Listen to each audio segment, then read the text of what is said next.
Mutton டேஸ்ட்டில் super and ஸ்பைசியான soya சுக்கா வறுவல் எப்படி செய்கிறதுன்னு இன்றைக்கி வீடியோக்குள்ளே போய் பார்க்கலாம். வெல்கம் டு சன்விகா சமையலறை.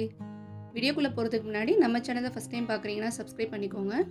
கூடவே இருக்க பெல் ஐக்கானை கிளிக் பண்ணிவிட்டு ஆல் ஆப்ஷனை செலக்ட் பண்ணிக்கோங்க. ரெசிபி எப்படி செய்கிறதுன்னு பார்த்துடலாம். முதல்ல ஒரு கப் சோயாவை ஒரு பவுலில் சேர்த்துட்டு சோயா மூழ்கிற அளவுக்கு சுடு தண்ணி ஊற்றி ஒரு 20 நிமிஷம் ஊற வச்சுக்கலாம்.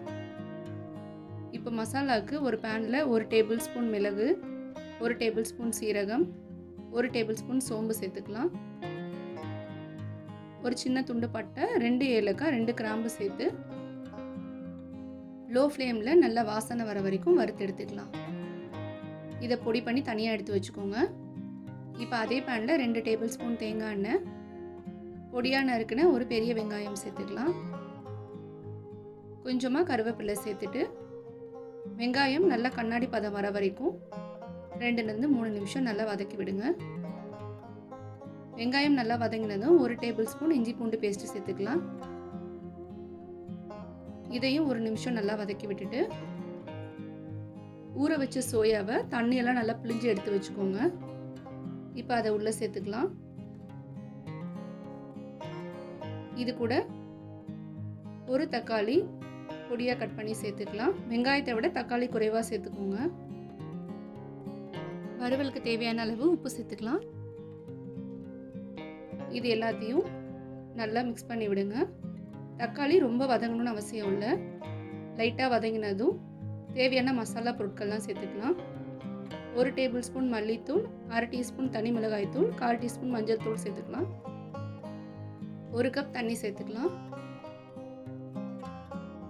ஆட் பண்ணியிருக்க மசாலா எல்லாம் சோயாவில் நல்லா மிக்ஸ் ஆகிற மாதிரி ஒன்று சேர்த்து நல்லா கிளறி கொடுங்க.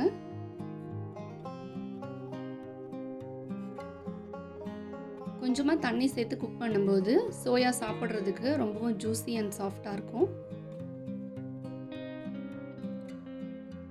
இப்போ தண்ணியெல்லாம் இந்த அளவுக்கு நல்லா ட்ரை ஆகணும். நம்ம அரைச்சி பொடி பண்ணின மசாலாவை தேவையான அளவு சேர்த்துக்கோங்க. உங்களுக்கு ரொம்ப ஸ்பைசியாக சாப்பிட பிடிக்கும்னா நம்ம ரெடி பண்ணி வச்சுருக்க மொத்த மசாலாவும் சேர்த்துக்கலாம். இல்லைனா தேவையான அளவு சேர்த்துட்டு நல்லா ஹை ஃப்ளேமில் வச்சு ஒரு 5 நிமிஷம் நல்லா மிக்ஸ் பண்ணி கொடுங்க. ஃபைனலாக ஃப்ளேவருக்காக பொடியான நறுக்குன கொத்தமல்லி, ஒரு பச்சை மிளகாவை கீரி சேர்த்துக்கலாம். இதையும் ஹை ஃப்ளேமில் வச்சு ஒரு 2 நிமிஷம் நல்லா கிளறி இறக்குனீங்கன்னா சூப்பர் ஸ்பைசியான சோயா சுக்கா வறுவல் ரெடி. இதே மெத்தடில் நீங்கள் சிக்கன், மட்டன் எது வேணுனாலும் ட்ரை பண்ணலாம். டேஸ்ட்டு எல்லாமே ரொம்ப சூப்பராக இருக்கும்.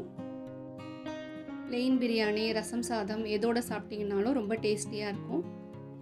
இதே போல் இன்ட்ரெஸ்டிங் அண்ட் ஈஸியான ரெசிபீஸ்லாம் பார்க்குறதுக்கு நம்ம சேனலை மறக்காமல் சப்ஸ்கிரைப் பண்ணிக்கோங்க. வீடியோ பிடிச்சிருந்தால் லைக் பண்ண மறக்காதீங்க. கண்டிப்பாக ஷேர் பண்ணுங்கள். அடுத்து ஒரு இன்ட்ரெஸ்டிங் அண்ட் ஈஸியான ரெசிபீஸோடு மீட் பண்ணலாம்.